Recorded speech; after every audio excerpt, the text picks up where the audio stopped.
Breaking tonight, new body cam just released after a black U.S. airman is shot and killed by a sheriff's deputy. That department now releasing the footage showing the moments leading up to and during the fatal encounter. The airman's family pushing back, saying officers went too far, adding the video doesn't tell the full story. Tonight, we'll break down that encounter frame by frame. Also breaking tonight, hospital system hacked. Ascension, one of the nation's largest healthcare networks, hit by a massive cyber attack. Ambulances forced to reroute to other medical centers, patients turned away from appointments, the crisis unfolding in dozens of hospitals. This just in, a deadly avalanche in Utah, killing 2 skiers. What we're learning about the lone survivor rescued just in time. This as we track that massive storm system sweeping across the country. Storms unleashing deadly tornadoes. Houses ripped off their foundations outside of Nashville. A flash flood emergency. Cars underwater and roads cut off. Massive baseball-sized hail pelting the central U.S. Right now, 32 million remain at risk from Texas to the Carolinas. Storming off the stand, Stormy Daniels facing off with Trump's lawyers in a heated exchange during former President Trump's hush money trial. This as the defense calls for a mistrial once again. Plus, Ozempic deemed the magic fix to weight loss. But is it all it's cracked up to be? We speak with an author about his own journey using the popular injection for an entire year. His deep dive on the benefits and the major risks, what he's predicting is coming in the future, and how the definition of healthy and thin may quickly change. And baby for the Biebs. Yeah, that's right. Justin and Hailey Bieber are expecting their big photo shoot reveal. Top story starts right now.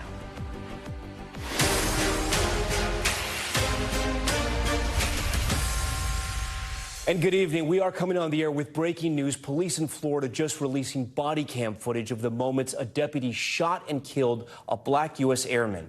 The 4-minute video shows a deputy arriving to the scene of a disturbance call in Okaloosa County, east of Pensacola. The deputy identifying himself as he knocks on the door of 23-year-old Roger Forston. But in just seconds, Forston opens the door and the deputy shoots him several times, police pointing to the gun that was in Forston's hand at the time. The footage coming hours after Forston's family and high-profile attorney Ben Crump said Forston did nothing wrong and alleged the deputy responded to the wrong apartment. We're also learning Forston's girlfriend was on FaceTime with him as the shooting unfolded, his family releasing a portion of that video. The family also releasing a statement late today saying the body cam is heavily redacted and questioning why Forston was not told to drop his weapon first. There's a lot of questions tonight, and we begin with NBC's Sam Brock, who has been following it all for us. In the moments before Senior Airman Roger Forston is fatally shot by police, an Okaloosa Sheriff's deputy knocks on his apartment door. Sheriff's office, open the door! Identifying himself twice. Forston opens the door with a gun by his side, but not visibly raised, and a split second later, 6 shots are fired, killing the 23-year-old. Officials say the deputy reacted in self-defense after he encountered a 23-year-old man armed with a gun and after the deputy had identified himself as law enforcement. He shot up. Our baby was shot up. He was shot 6 times. Officers say they were responding to a disturbance call reported in apartment 1401, which is Forston's unit. Are they fighting or something? That it happens frequently. A woman seen on camera when a deputy first arrived said she also heard disturbances weeks earlier, but couldn't confirm from where. Someone yelled like, shoot the up, like you stupid B-word and all this other stuff, and I heard slap. Forston's mother, whom we spoke to before body camera was released, says deputies went to the wrong apartment. Roger was the only person in his apartment. They said they was answering to a disturbance. Was he fighting himself? She said FaceTiming with his girlfriend when law enforcement arrived. How this tragedy happened to Roger Forston, who was an American patriot. He was a role model. Okaloosa Sheriff's Office did not respond to questions as many lives. Sheriff's office, open the door! Now changed forever. And Tom, the Okaloosa County Sheriff's Department says they're not hiding anything. They are referring the investigation now to the Florida Department of Law Enforcement, or FDLE. They are the lead in the investigation. As for Fortson's attorney, Benjamin Crump, he did issue a statement right after the body camera release saying that there were no verbal commands provided to drop the weapon before shooting. Tom, back to you. Sam Brock leading us off tonight. Sam, we thank you for that. For more on the shooting and that body cam video, former Seattle Chief of Police and NBC News law enforcement analyst Carmen Best joins us now. Carmen, I know you've seen this video. It is disturbing. Based on your experience, did this deputy follow protocol in responding to a call like this? Yeah, Tom, thanks for having me. You know, obviously I've seen this video a few times. It's very tragic to see the outcome. That said, domestic violence is one of the most dangerous calls that officers can respond to. My understanding is this was a domestic violence and an apparent domestic violence situation. The officer responded, and then the person opened the door with the gun in their hand. While there'll be a lot of review from all the stakeholders involved, the fact that, the officer was faced with the person who had a gun in their hand after knowing that the sheriff was at the door, certainly most juries or judges are going to give the officer the benefit of the doubt in that type of situation. So I guess my question to you is, what is the protocol when an officer sees someone with a gun in their hand? Are they supposed to shoot right away, or are they supposed to ask them to drop the weapon? Yeah, all the training I've been to, obviously, if you have the opportunity, if you have cover and concealment, you have the opportunity maybe to ask the subject to drop the weapon. But in this close circumstance like that, the door is open, the gun is displayed. It's split seconds before that gun can be used to harm the officer. And the expectation is not that the officer has to wait to be shot before taking a defensive action in these circumstances. Obviously, there'll be a thorough review of the situation, but that is typically how this would be evaluated. Because essentially what you're saying is that the officer was taken by surprise. He didn't know he was going to open the door and that the person he was looking to speak to was going to have a gun in their hand. You're right. You're talking about split seconds here. Is there anything that the officer did in knocking on the door, in approaching the door? I mean, he did knock several times. He said he was from the sheriff's office. Is there anything in the way that he approached the door that he should have done differently? Yeah, I looked at this very thoroughly. Clearly, the officer approached was before he knocked, he waited, he listened to see if he could hear anything like probably somebody screaming or furniture being thrown or somebody calling for help or those types of things that didn't exist. The one thing, it would have been because there was no apparent exigency, if he had waited for his backup to get there, it would have been a safer approach with two officers rather than one. That said, when a subject opens the door with a gun in their hand, the outcome may not have been any different than what we saw today. As we saw in Sam Brock's report, and as you've probably seen, there's been a lot of reporting. The family is devastated. Famed attorney Benjamin Crump is representing the family in this case. There's going to be a lot of outrage. There might be some misinformation, disinformation coming from both sides. You never know. It's still a very fresh and raw situation. What's your advice to that community down in Florida? You know, it is a very tense situation. We hate to see another person killed at the hand of law enforcement at any time. That said, they do need to wait for all the facts and details to come in and act in calm. There'll be a number of people who review every aspect of this, both internally from the prosecutors. Obviously, the defense will have that opportunity as well.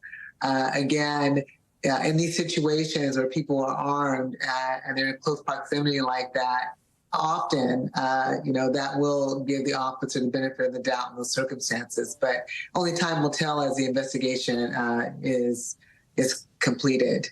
Former Seattle Police Chief Carmen Best on that body cam video just released in that shooting. Okay, Carmen, thank you for that. Another major headline we're following tonight. One of the largest healthcare networks in the U.S. just hit by a cyber attack that's disrupting patient care.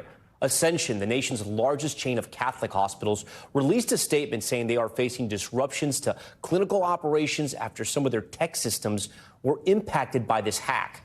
The health network has 140 locations across the country, but it's unclear how many hospitals have been impacted by the attack. We're hearing reports of record systems down and ambulances having to be diverted to other hospitals in multiple states. For more on this developing story, I want to get right to Elwin Lopez, who joins us tonight live from Los Angeles. Elwin, what other services are being impacted by this attack?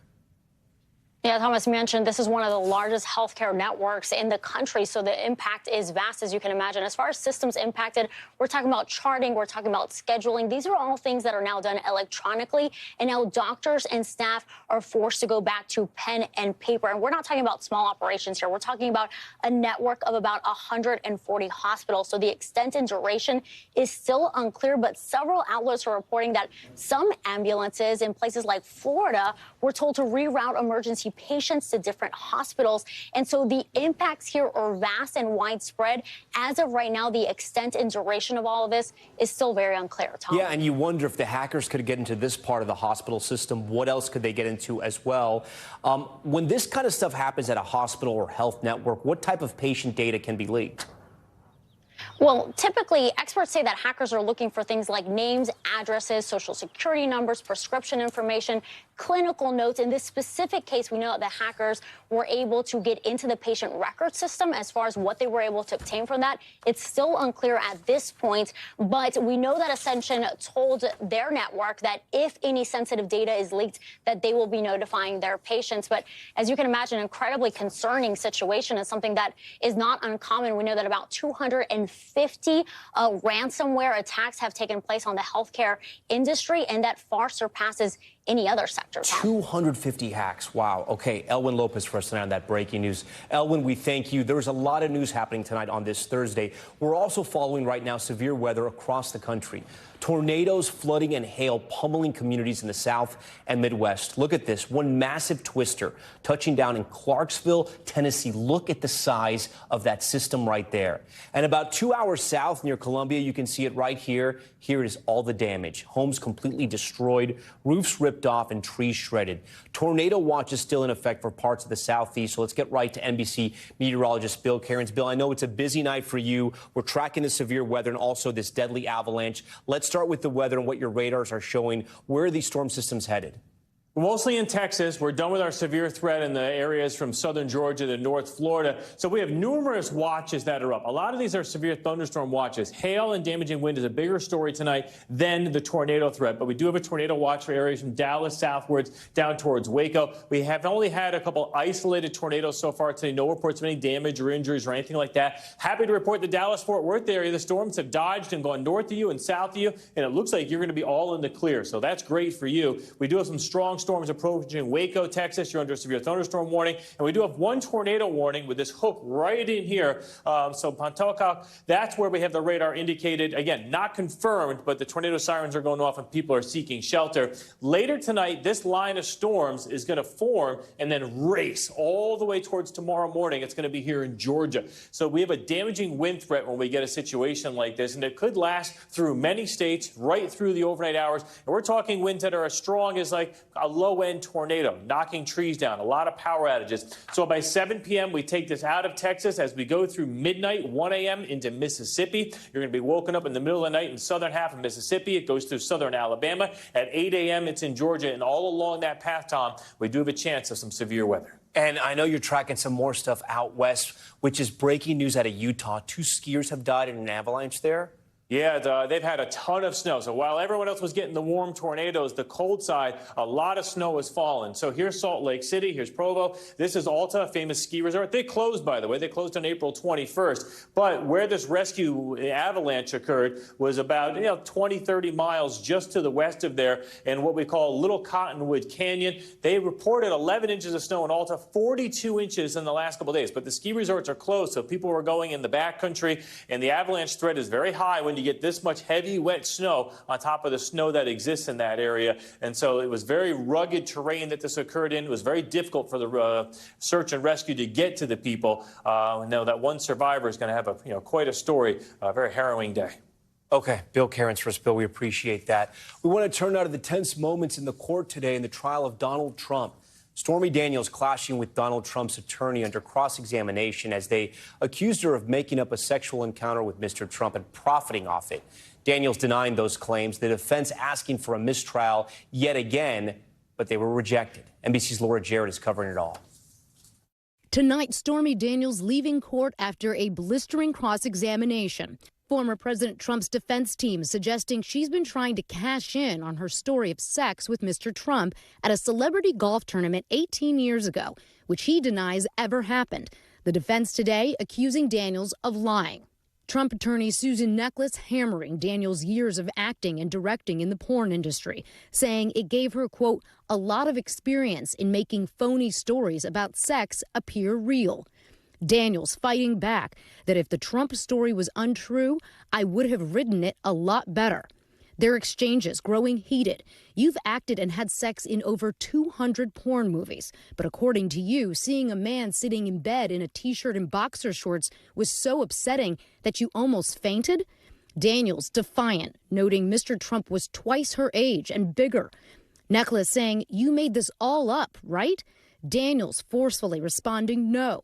Necheles pressing, your story has completely changed, hasn't it? Daniels again answering no, saying this signed statement, where she denied an affair with Mr. Trump, was done while she was trying to comply with the terms of a non-disclosure agreement, in which she was paid to keep silent. Today, the defense argued Daniels has a financial stake in trying to take Mr. Trump down, after making more than $1 million off her story in books, a strip club tour, and various other merchandise on her website, like a $40 Stormy Saint of Indictments candle. Necheles accusing her of trying to make money to sell a story that you promised will put President Trump in jail, right? Daniels responding no. Much of the testimony far removed from what the presumptive GOP nominee has been charged with for allegedly falsifying his business records to hide a $130,000 payment to Daniels ahead of the 2016 election. Prosecutors say the payment was meant to keep her quiet so she couldn't derail his campaign. The defense says there was no crime. It was all a shakedown. Daniels testifying today, quote, I was asking to sell my story to publications to get the truth out. Necheles saying she could have just done that with a press conference for free. Daniels responding, I could have. Necheles asserting, you chose to make money, right? Daniels saying, I chose to take the non-disclosure agreement. The jury today again hearing a phone call between Michael Cohen and Daniels' lawyer who negotiated the NDA. That lawyer saying she wanted this money more than you can ever imagine. On redirect by the state, Daniels told the jury money didn't drive her motivation for signing that NDA. Quote, we're all happy to take money. It was just a bonus. Later, former Trump aide Madeleine Westerhouse testifying about Mr. Trump's reaction when the story about the hush money deal first broke, saying, I remember he was very upset. Late today, the judge denying the defense's renewed request for a mistrial. Mr. Trump's attorneys had argued Daniels' salacious testimony was prejudicial and irrelevant. The judge also refusing to change the gag order, which currently bars Mr. Trump from commenting on Daniels' testimony. Everybody saw what happened today. I don't think we have to do any explaining. I'm not allowed to anyway. I got to get back on the campaign trail. I'm not supposed to be here. We are so innocent. There's never been anything like it. Okay, Laura Jarrett joins us now in studio. Laura, let's go back to where you ended there. This second request by the defense for a mistrial. Did they have an argument? They, I think, have a fair argument, but the judge just isn't buying it, Tom, because they basically say the defense opened the door to all of this prejudicial testimony and that they didn't do enough to object. When Daniels said things that were problematic, and even the judge agreed they were problematic at times, they're saying, the judge is saying she didn't do enough to actually object to that testimony, and so it all comes in. So essentially the judge said you guys should have stopped this while it was happening instead of waiting till the end and then, oh, let's have a mistrial. Yeah, and so he's not buying it. And so at least on this grounds, and it doesn't mean that they can't appeal later on, but at least right now this trial is moving forward. All right, Laura Jarrett first. Laura, we appreciate that. Okay, next we have a new look at the chaos unfolding at colleges across the country as protests over the Israel-Hamas war continue to dominate daily life on campus. UCLA police announcing more than 40 pro-Palestinian protesters were arrested at a parking garage this week, armed with metal pipes, bolt cutters, and padlocks that police say they plan to use to occupy a building on campus.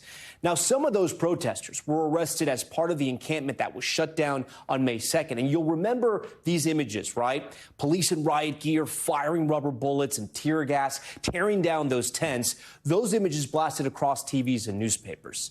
But there was also these scenes from 24 hours before, which you may have not seen, right? When that same encampment came under siege from counter-protesters, clashing lasting for several hours before police moved in. The question tonight, why did it take so long for authorities to break up this fighting? In the days since that violence erupted, the New York Times and the LA Times analyzing hours of videos from that night, laying out a detailed hour-by-hour timeline in search of answers. Our team tonight poring over those videos as well and taking a closer look at what role the decision makers, including police and campus leadership, played as all of this unfolded. Here's Dana Griffin with that TikTok. For several hours on Tuesday, April 30th, a pro-Palestinian encampment on UCLA's campus swarmed by counter-protesters, triggering a night of violence and prompting questions over why authorities did not step in sooner. Videos posted to social media, taken by NBC News cameras and recorded by journalists on scene in the hours leading up to and including the clashes, documenting how the night spiraled into chaos. At 9:42 p.m., counter-protesters, some draped in Israeli flags, start gathering around the encampment in front of Royce Hall.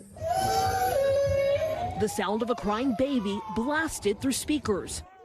At 10:49 p.m., the first major escalation as counter-protesters start dismantling metal barricades and plywood surrounding the fortified area. Security guards in yellow vests are trying to keep the group separated. Just after 11 p.m., this firework is set off. It explodes above the encampment. Several more are released throughout the night.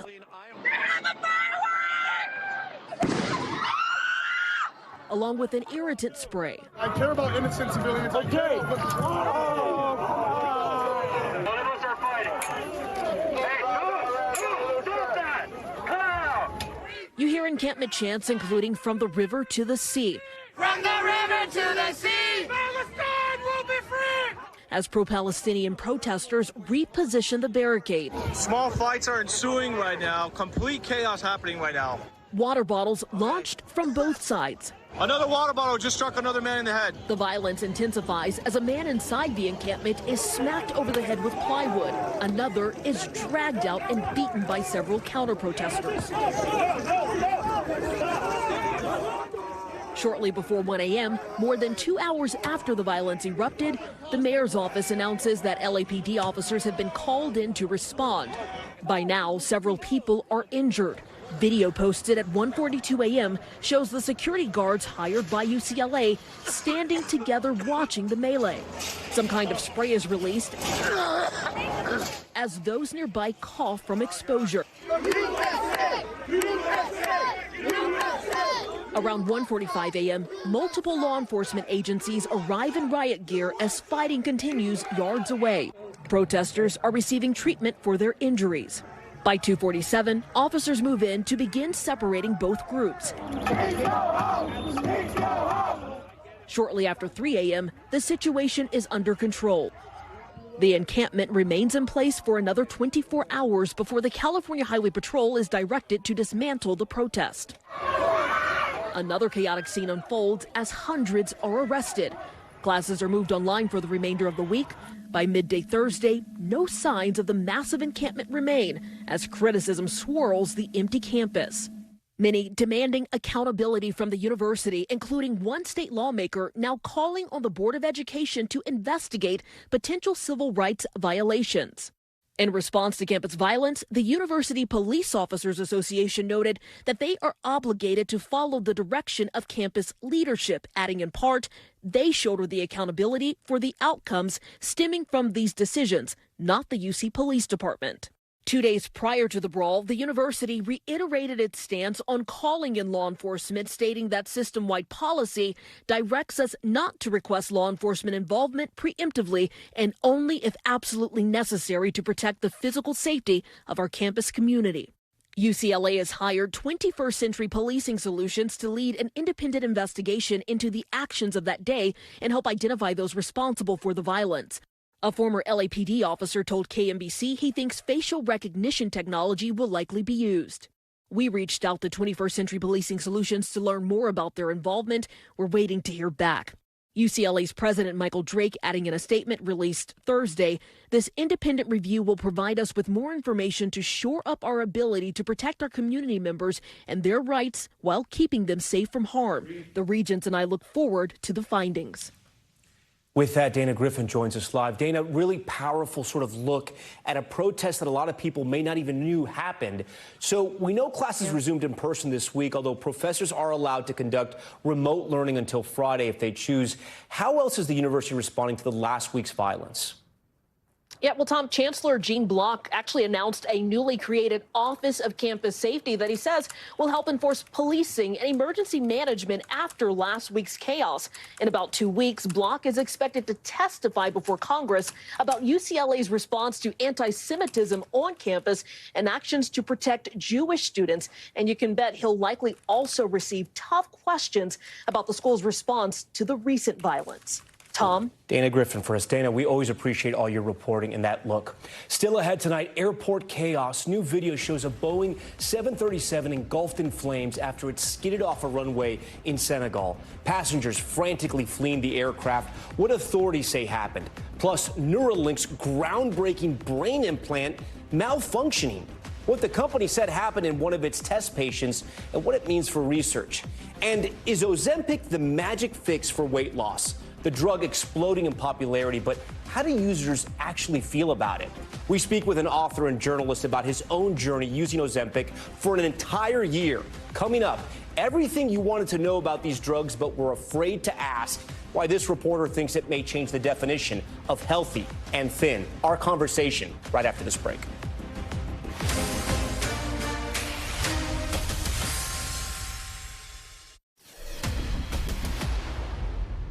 Welcome back. Tonight's top story spotlight takes a look at the weight loss drug craze from the perspective of a person on Ozempic for an entire year. In a new op-ed titled "A Year on Ozempic Taught Me We're Thinking About Obesity All Wrong," British journalist and author Johann Hari has been taking Ozempic since January of 2023. He writes there are extraordinary benefits as well as disturbing risks associated with weight loss drugs. Reducing or reversing obesity hugely boosts health on average. We know from years of studying bariatric surgery that it slashes the risks of cancer, heart disease, and diabetes-related death. I am worried they diminish muscle mass and fear they may supercharge eating disorders. This is a complex picture in which the evidence has to be weighed very carefully. Johann is also the author of the new book, Magic Pill, The Extraordinary Benefits and Disturbing Risks of the New Weight Loss Drugs, which not only chronicles his journey with Ozempic, but also includes interviews with leading experts in the field of weight loss all over the world. Johann joins us now live on set. Johann, first of all, thank you for being here. I've read some of the book. I've seen you do interviews. I'm fascinated by what you have to say. I do want to tell our viewers, you're not a doctor. You're somebody who took these drugs, and you're a journalist, and you chronicled everything. So I want to start from the beginning. Talk to our viewers about what happened the first 2 days in after you took Ozempic. I'll never forget it. It was the weirdest thing. I was lying in bed and I woke up and I thought, I feel something weird. What is it? And I couldn't actually figure out what it was for like 5 minutes. And then I suddenly realized I had woken up and I wasn't hungry. Right? I don't remember that ever happening to me before. I've been a kind of KFC addict my whole life. And I went to this diner just up the street from where I live. And I went in and I ordered what I used to order every day, which was a kind of big chicken roll with loads of chicken and mayo. It's like a chicken sandwich. Exactly. Yeah. And I had like 3 or 4 mouthfuls and I was just full. And I remember thinking, one of the key questions that drove me to travel all over the world to research the book, to use my training in the sciences at Cambridge University, to do a deep dive into the science of this is, can this be as good as it seems, right? We've now got a new weight loss drug that causes the average person to lose 15% of their body weight. The next in this class of drug causes you to lose 24% of your body weight. It's staggering. But can we really get that benefit without a cost? You know, can you have this? Is there really such a thing as a free lunch? Though I guess with Ozempic, it'd be a smaller free lunch. You know, when I saw you do some interviews, I wasn't sure what your segment was about. And I was curious of what you look like before, because you lost, obviously, weight. I want to put a picture of our viewers here. Deliberately avoid looking at this. And you know, I got to be honest with you, you can't tell from this photo that you were overweight or extremely overweight, or however you want to describe it. How overweight were you, and how much weight did you lose? So I lost 42 pounds. You lost 42 pounds? Yeah. But how tall are you? I'm 5'9". But I think you've gone to a really shocking thing, right, which is, and it's one of the things that surprised me, we've really defined obesity down. We think if you're not hugely obese, you don't count as obese. But actually, obviously, what I was researching for the book, everyone watching who's overweight or obese, so that's 70% of Americans, has to now weigh two risks. There's the risks of these drugs, and there are significant risks with these drugs. I go through 12 of them in my book, Magic Pill. But you've got to weigh that against another risk, which is the risk of continuing to be obese, right? And even just being overweight, even having a BMI of 27 poses all sorts of health problems. And I've got to be honest, I was kind of shocked by how bad for you obesity is on average. When you lost the weight, did you immediately start to feel better? I did, and it's hard to disentangle that from a mixture of things. Like a few months in, my neighbour's hot gardener hit on me, right? Like there's the kind of advantages of not being fat in this culture. There's also the physical benefits, but it's a complicated mix. And I was really trying to weigh this so carefully. I really think everyone who's thinking about taking these drugs needs to go down the risks of the list of the risks and the risks of the benefits. But when you said, did I feel better? In some ways I did, but there was a weird thing that I wasn't prepared for. There's a lot of psychological effects of these drugs that I think people are not prepared for. And although I felt better because of those things, in some ways I felt quite muted. And there's some scientific evidence a minority of people seem to be even becoming depressed, or even some doctors are concerned suicidal on these drugs. And we're trying to figure out why is that. So one theory is we know that the drugs primarily work on your brain. They change your brain, they change what you want, right? So maybe it's a brain effect. But I actually think it's something, for me, it was something much more simple. I remember an exact moment I kind of had an epiphany about this. I was in Vegas, and I'd had a really rough time. I was investigating the murder of someone I loved. It was very hard. And I went to a branch of KFC that I'd been to 1,000 times. And I ordered what I would have ordered when I wasn't on Ozempic. I ordered a bucket of fried chicken. You really love KFC. You cannot imagine. The KFC share price must be tanking since I started taking this. And I was in there, and I ate one of the chicken drumsticks. And I suddenly looked at this chicken and thought, oh, I can't eat this, right? You can't overeat when you're on these drugs. You would throw up. You have no desire to finish off that bucket. No, I psychologically wanted to comfort myself, but I physically could not eat the food, right? And I think what's going on, one of the things that's happening with these drugs, there's so many things that people are not being prepared for that I think the public debate is not preparing people for. These drugs radically interrupt your eating patterns, right? That's why you lose so much weight. But what we know is there are many psychological drivers of why we eat. And I realized since I was a little boy, I ate to calm myself down, to numb myself, and I couldn't do that on these drugs, which I think is why I felt a bit strange. Happened? So for me, how did you feel sort of that need?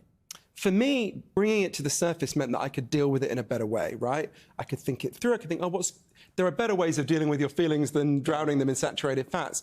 But that's a bumpy transition, right? And I think a lot of people need to be prepared for that, along with lots of other things that happen when you take these drugs. If I said, Johan, we're going to go out to eat tonight, I'm going to take you out, we're going to go grab some steak, we're going to drink some wine. When I say that to you now, psychologically, does that not sound interesting? Does that sound like, oh, this is going to be a pain, I'm not going to be able to eat, I'm not going to have fun, it's going to be awkward? I actually think for me, I've had a lot of people taking Ozempic would say yes to that question. There are loads of people where one of the big downsides of taking these drugs is they lose their pleasure in eating, right? Actually, for me, that did not happen. And I think, looking back, although I think I'm unusual, I realise before I took these drugs, I was not eating to enjoy the pleasure of food mainly. I was eating to stuff myself, to calm myself down. This is very common. At least 30% of people eat this way in this country. And actually, since I started taking Ozempic, I have to eat much more slowly. And for me, I actually think I enjoy food slightly more. From admittedly a quite low base, I actually think I enjoy food slightly more. I enjoy the taste of it more. So maybe not a steak, that would be probably too much for me. But if you said, let's go for Japanese, I actually think I would enjoy the sushi more than I would have done before. You write in the book about 12 potential risks that happen when you take these drugs. I want to put these up for our viewers right now because there's 12 of them. There's a lot. Some of these they may be familiar with. the famous one, Ozempic face, Ozempic butt, I had not heard about that. Stomach paralysis, loss of muscle mass, malnutrition, unknown future side effects, depression, addiction. Talk to me about some of these that maybe you are more familiar with. I mean, the Ozempic face is something that people have noticed, people taking this. You know, it's cosmetic and it's shallow, if you will, but it's something people have to be aware of. It happens to them. Yeah. I mean, I have such a naturally round face. I look like a three-month-old baby. I wasn't particularly worried about that one. But the ones that most worry me are, so there are some doctors who are concerned it may boost your risk of thyroid cancer, although they also warn you've got to compare that to just the risk of cancer from just being obese, which is extraordinarily high. Obesity is one of the biggest causes of cancer in this country. I'm very worried about pregnant women. Pregnant women are told not to take it, but of course you don't always know you're going to get pregnant. We know that when rats take these drugs or given these drugs, they're significantly more likely to have babies with birth deformities. I'm very worried about eating disorders. There are lots of young girls in this country who, because of the pressures put on them, are trying to starve themselves. And one of the leading eating disorders experts in the whole country, Dr. Kimberly Dennis, says these drugs act as rocket fuel for eating disorders. So do you think the goalpost is going to move? And by goalpost, I mean what people perceive to be healthy and thin. Is this going to change the goalpost? Are people going to try to be even more thin to the point where it's an eating disorder? Do you think it's going to lead to that? The worst moment in the taking of the drugs for me was a moment with my niece, Erin. She's the baby of my family, so I'm very protective of her. She's actually 19 now. And a while into taking the drugs, I was FaceTiming with her, and I was kind of preening. She was saying I look good. And then she looked down and she said, will you buy me some Ozempic? And she's a totally healthy weight. And I thought she was kidding, and I laughed, and then I realized she wasn't. I thought, oh my God, am I undermining everything I've told her? So I think there is going to be a big cultural shift, and you've got to distinguish two things. There are overweight and obese people taking these drugs to get down to a healthy weight, right? There's lots of good things about that, though there are still some risks. And then there are people who are already skinny taking them to be super skinny, and they are incurring a lot of risks. We really need to pause and think about all these risks now. 47% of Americans want to take these drugs. This is going to change the society around us. One leading financial analyst, very sober-minded one, said the best comparison for what's about to hit us is the invention of the smartphone.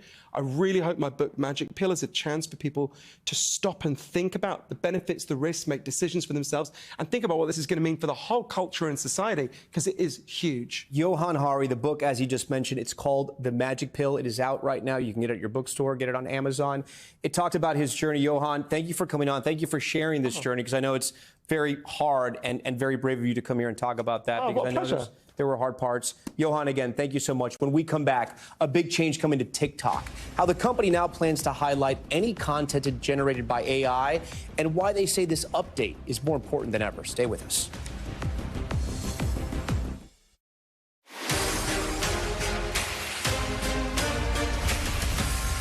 All right, back now with Top Stories newsfeed, and Elon Musk's startup Neuralink says its first inhuman brain implant has malfunctioned. In January, the device was implanted into a 29-year-old quadriplegic patient. The device made to help patients with paralysis control external technology using only their mind. But a new company blog post reporting that a number of threads in the device retracted from the patient's brain. He's okay, but Neuralink says that this limits their ability to measure the device's speed and accuracy right now. Okay, we want to head overseas now to a plane crash in Senegal. Video showing passengers fleeing the Boeing 737 engulfed in flames. Authorities say the Air Senegal flight was headed to Mali when it crashed during liftoff and skidded off the runway. 11 people, including the pilot, were hurt. An investigation now underway. It came less than a day after another Boeing plane crash landed in Turkey due to a landing gear malfunction. And TikTok says it will start automatically labeling AI-generated content in an effort to combat misinformation. The company announcing it is partnering with a third-party nonprofit group to identify the AI-generated content. The move, an effort to combat misinformation, which lawmakers and experts have warned could influence the upcoming presidential election. Okay, time to get a check of what else is happening around the world, which means it's time for Top Stories Global Watch. And tonight we're going to focus on a crackdown in Iran on women, defying the country's strict dress code. According to human rights advocates, large numbers of police have been deployed to enforce laws requiring women to wear headscarves in public. In a statement this week, Amnesty International condemned the effort as a, quote, war on women and said that, quote, security forces across the country have intensified their violent enforcement of compulsory veiling. This comes after the uprising sparked by the death of Mahsa Amini, who died in police custody after being arrested for not wearing a headscarf. That campaign beginning last month, just as military tensions spiked between Iran and Israel. For more on this crackdown, Matt Bradley joins us tonight from London. Matt, the timing of this, it all seems really interesting. Iran's government announced this new crackdown the same day they were launching missiles at Israel. Yeah, Tom, I mean, it's hard to see how or if the two things are related, but as far as international human rights groups and Iranian human rights groups and opponents of the Iranian regime are concerned, this is definitely not a coincidence. They're saying that the Iranian regime is either, they're variously saying, exploiting the sort of insecurity that comes along with an external threat, like an unprecedented war with Israel, in order to try to crack down on internal dissent, or they're using that buoyed national sentiment that comes along with an external threat like attacking Israel or being attacked by Israel in order to use that as a pretext in order to sort of corral their powers and try to crack down on dissent as well. Either way, it's clear that after nearly 2 years of protests against that hijab law by women throughout the country that have been so destabilizing and have seen so many arrests and deaths at the hands of the regime, that the regime has been quite rattled and they are trying to crack down on internal dissent, and that this is the time to do so. Now, as you mentioned, it was last month that they announced this on the same day that they launched that salvo of missiles against the Israelis in retaliation for Israel striking a building next to the Iranian consulate in the Syrian capital of Damascus. Now, that was a major uptick in tensions, and that's something that it looks as though the Iranian regime might be using for their own internal ends. But again, this just goes to show, either way you look at it, there is a certain amount of internal instability that the Iranian regime feels they need to control, and that those protests for the last couple of years, that the protests against the hijab are seen by the Iranian regime as tantamount to protests against the regime itself, against their ideological and religious ideology, against their fight against Israel. So really, this is so threatening, and this is the moment they're using to crack down. Tom? Matt Bradley for us tonight. Matt, we appreciate that. Coming up, we're going to head it back here at home. Arizona will be a swing state this election, and one of its key demographics could help decide it all. Young Latinos expected to turn out in force this year. Our David Noriega traveled to Arizona, talking to 5 Mexican Americans about the issues important to them. What we learned that shows both candidates really need to fight for this voting bloc support.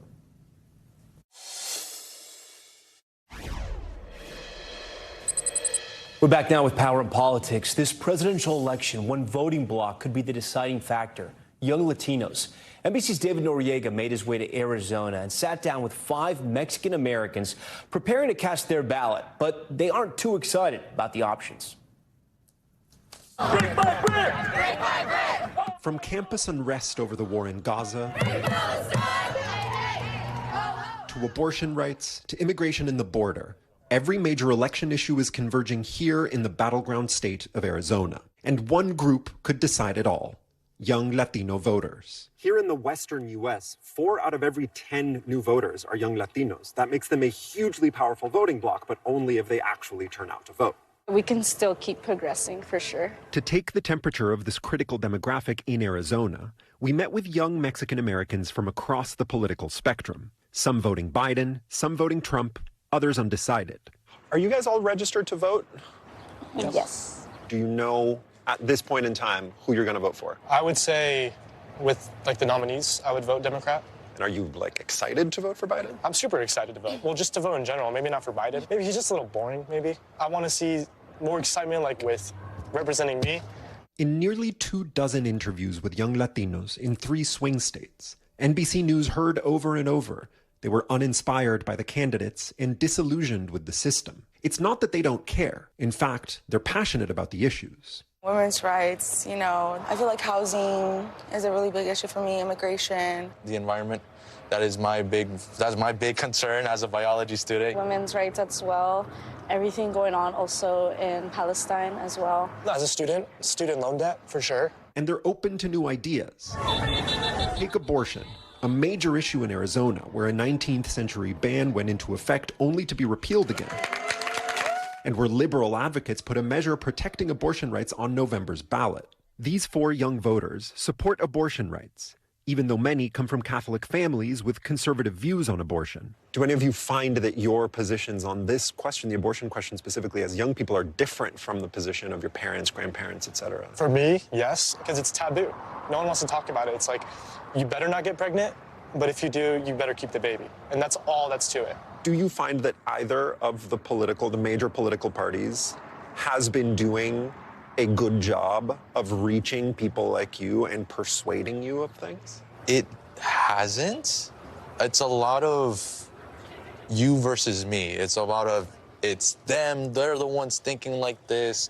We're the normal ones. It's hard because it is a very two-party system. It's Republican or Democrat. And when you only have like really one choice and it's the choice you don't really like, what can you do, really? Have you considered just not voting for either Biden or Trump?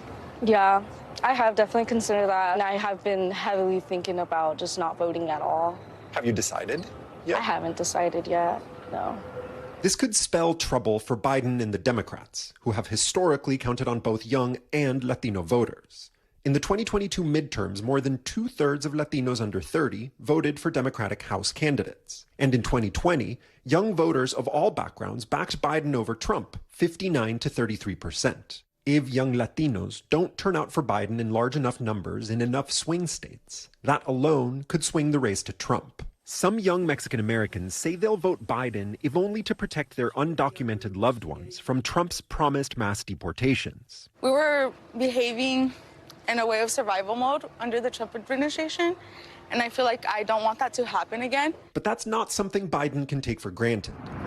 With disapproval over his handling of the border growing, even among Latinos. I'm part of the College Assistance Migrants Program. Juan Carlos Avitia is 18 years old. His immigrant mother raised him both in the U.S. and Mexico. I'm not saying I'm against immigration. My family is immigrants. What I'm saying is we can have thousands of people come here without being properly documented and not worry about our national security. But like Biden, Trump has a popularity problem, even with conservative first-time voters like Juan Carlos. Are you excited to vote? I mean, not too much excited. It really is what it is, because we haven't had the best candidates in a good while. Trump's been in court right now because of his cases. But if it was my pick between, a bad candidate and a worse candidate, you have to go for the one that's least worse. And you think Trump is the less worse of the two options? Beyond November, young people's dissatisfaction with the system is something that both parties and America at large will have to reckon with. And with that, David Noriega joins us tonight from Los Angeles. So, David, a lot can happen between now and the election. Do you think a change in the economy or a conviction or acquittal of former President Trump in his trials could shape how these voters make their choice? Or do you feel that their mind is already made up?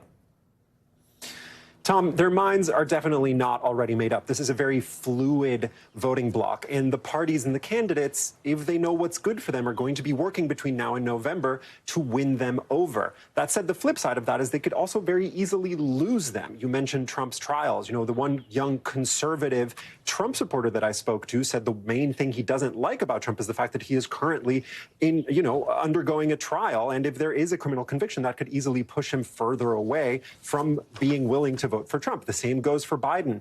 If something gets worse in the economy, for example, or there's something else that these young people perceive as a misstep with regards to an issue that they care about, like the campus protests or something similar, that could also push them further away from their willingness to vote for Biden. This is all very up in the air, very up for grabs, Tom. David Noriega on the campaign trail for us. David, we appreciate it. From politics to entertainment, when we come back, the star-studded baby announcement. Justin Bieber, who has been in the spotlight half his life, now expecting his first child with wife Hailey. Did they take fans by surprise? We're going to show you the big announcement. Well, tonight, Bieber, now 30 years old, announcing a different kind of baby. Him and his wife, Hailey Bieber, taking to Instagram to share they're expecting their first child together nearly 6 years after tying the knot. To talk more on this, entertainment reporter Ashley Bellman making her top story debut. Ashley, so great to have you. Thank you for having me. This is huge news in Bieber world. Highly anticipated Bieber news, baby news, I think, on the whole Hollywood circuit. I mean, we have been waiting for this for quite some time. People have been speculating a lot this year. Actually, they were in Hawaii recently, and she was wearing a flowy dress. So, people started having their thoughts. And it's true, it's here. And so, yeah, talk to us about that image they released, because some people are saying it looks sort of like a wedding. Did they renew their vows? What were they doing? Allegedly, this is a vow renewal ceremony. His priest was there. She's wearing this beautiful, long, white lace dress with a veil. They posted pictures of her holding the bump, his hand, her hand, with their wedding bands together. So this is it. I mean, this is definitely a baby announcement, and we are all here for it. We're all happy for it. All of the celebrities are coming out congratulating them. And it appears, according to sources, that she's almost in her third trimester. So we could have a baby by the end of the summer. Baby Bieber. Very cool and beautiful photos there. You cover entertainment. How is this being felt in Bieber world? Because he sort of was a teen heartthrob. He's obviously a young man now. Are fans loving this? I think so. I think everybody's really happy and excited. And again, we've been wanting this. We've been expecting it. They got married in 2018. In 2020, he told Ellen DeGeneres, I want a big family, just waiting for Hailey to be ready, and I want her to be able to accomplish the things that she wants. Now she is very successful with Rhode, her skincare line, and it just makes sense. It's time. I mean, we're ready for it. Sending positive vibes their way. Yes. And we're so happy for both of them. And Ashley, thanks so much for joining us. Of course. Thank you for having me. Great having you. We thank you for watching Top Story tonight. I'm Tom Llamas in New York. Stay right there. More news on the way. Thanks for watching. Stay updated about breaking news and top stories on the NBC News app, or follow us on social media.